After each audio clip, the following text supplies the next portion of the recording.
So today I'd like to talk about, is the Japanese Pokemon market something that you can afford to ignore while it's cheap? Now for modern sets, I would honestly, with my gut feeling, tell you to steer away from the last 8 to 10 modern sets because of the way that they have been printed and the way that the distributors are selling overseas and everything, other than breaking them open to enjoy, breaking packs open and getting a few lucky hits here and there. There are some nice cards, but I wouldn't say it's something that you could hold and do well on in the next 5 years or so. However, that being said, there's been circles with this market over the last 27, 28 years where Japanese products go up and Japanese products go down, and English goes up and English goes down. Now this current market is Japanese products are going down because of two things. One, the pandemic was there and no one had nothing to do and English was not available, so people jumped into Japanese more and more and saw it was good quality and then started to buy out stuff, and then it stopped, and then all of the inbound customers came to Japan and they're buying stuff out, and there was like a window where there were not products and there were more customers to products, so stuff went crazy.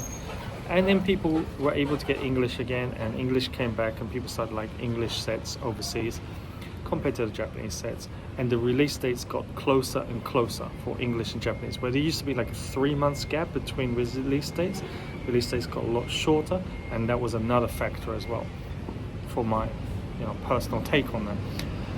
But all of that being said, there is still a cycle where things fall out of fashion and back into fashion, and at one point in time in the next 5 years or so, Japanese will come back into fashion.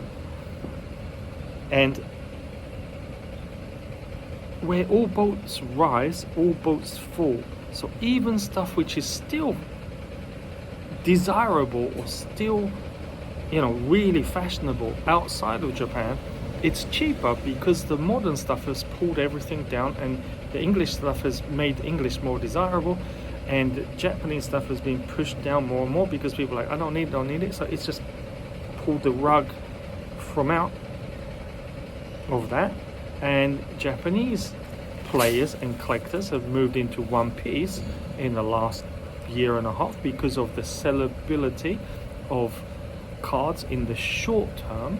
So they've sold collections of Japanese items of Pokemon to shops, which has increased the availability of cards, which has lowered the price, and Japanese collectors are not buying as much Pokemon stuff because they're using their money to buy One Piece or other, Bleach or Arena or whatever it might be. It's diluted the market to an extent. So it's kind of like a perfect storm right now. No financial advice, but from my opinion, the perfect storm was about maybe 3 months ago, but I still think we're in that zone where you can still buy some really nice, cool cards from like 5 years ago, 10 years ago, and they're at cheap prices. Once the Japanese market in the future comes back, those are the items which are going to move the fastest first. And then everything else will start moving, but those items will just get crazy again. Especially like the waifu cards, because that's how the market's based here. And once they go up in Japan, and everybody else sees that if you grade that at PSA 10, it's going to go up or whatever it might be, then everyone's going, oh, I want that. But they don't want it when it's 70% less than what it was in 2022 right now, which is crazy in my opinion. So I understand you might not want to put $500 into a card which was $1,500 2 years ago, because $500 right now is still a lot to put down on something that's speculative. However, if if there's like a card which is used to be like $700 but is like $60 right now or $55 right now, yeah, I mean, in the 5-year window, if that can go back up to $600-700 and you buy 10 of those, that's one card of the waifu at 500, which is 1500. But if you buy one card at 55, which should be 500, and you buy 10 of those, there we start getting into interesting territory. You have to educate yourself on what the card was and what the card still has demand for, and how much of those units can you buy for your relative, safety, financial safety, without, putting yourself in any jeopardy or anything. Buy your food first, don't buy Pokemon cards first. But there are some opportunities, and I'm telling you, man, so many people are like, I should have bought this and I should have bought that. For example, the Dream League character cards, I bought those when nobody wanted them. They were like 300 and 400 yen a pop. And I bought, there's about 5 or 6 different ones, right? And I bought the cheaper ones and the medium ones. Like I said, for the maximum about 700 yen, and the lower ones for about 300 yen. Because even then they had like a little bit of ranking on what was popular, what was not popular. And now raw cards, they're going for anything between sort of like $100 raw down to about $40 raw. Now in the peak they were going for about 3 times that, and then graded even more so. But you can pick those up right now for about 4,000, 5,000 yen raw for the main cards from that set. So from Dream League character rares, you can pick those up for about 4,000 to 6,000 yen for the Pikachu ones and the Pikachu rare and other ones for about that price. So it's kind of, interesting how people wait until something's a little bit too late. I mean, to put down maybe $120 to buy 3 of those cards now, on the understanding that in the next 5 years there's a very high possibility that they are going to like escalate because Japanese products will go up. But even if not so, those products will become rarer because Dream League is not going to get printed. So it's pretty much a no-brainer. I mean, you might be able to buy something right now, modern in English, that is going to go to the moon in like 3 or 4 weeks and then go straight down again. But those, you really got to read that right at the right time and do it right at the right time. But I'm telling you right now, something like Dream League character rares, that's a known entity, and it could be doing something in the future if Japanese takes off again, but it will definitely be a solid card unless they print Dream League again, which I don't think they're going to do. So like I said, no financial advice, but please consider Japanese products from 2017 to 2022,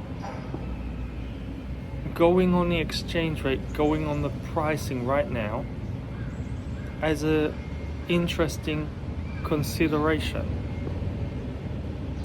based on historical facts where Japanese products always go up, go down, go up, go down.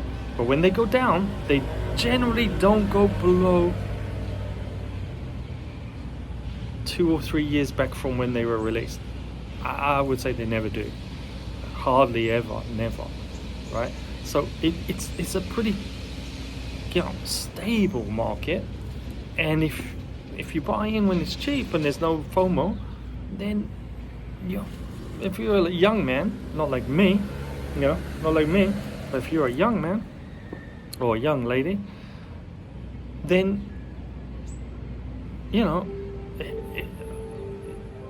what's there to lose? As long as you don't need the money immediately, then that's an interesting thing to consider for sure. So anyway, I just wanted to mention before the next Japanese wave comes around that I have been talking about this, and I especially recommend Tag Team All Stars, loose loose cards, singles, not the boxes because the boxes are too expensive.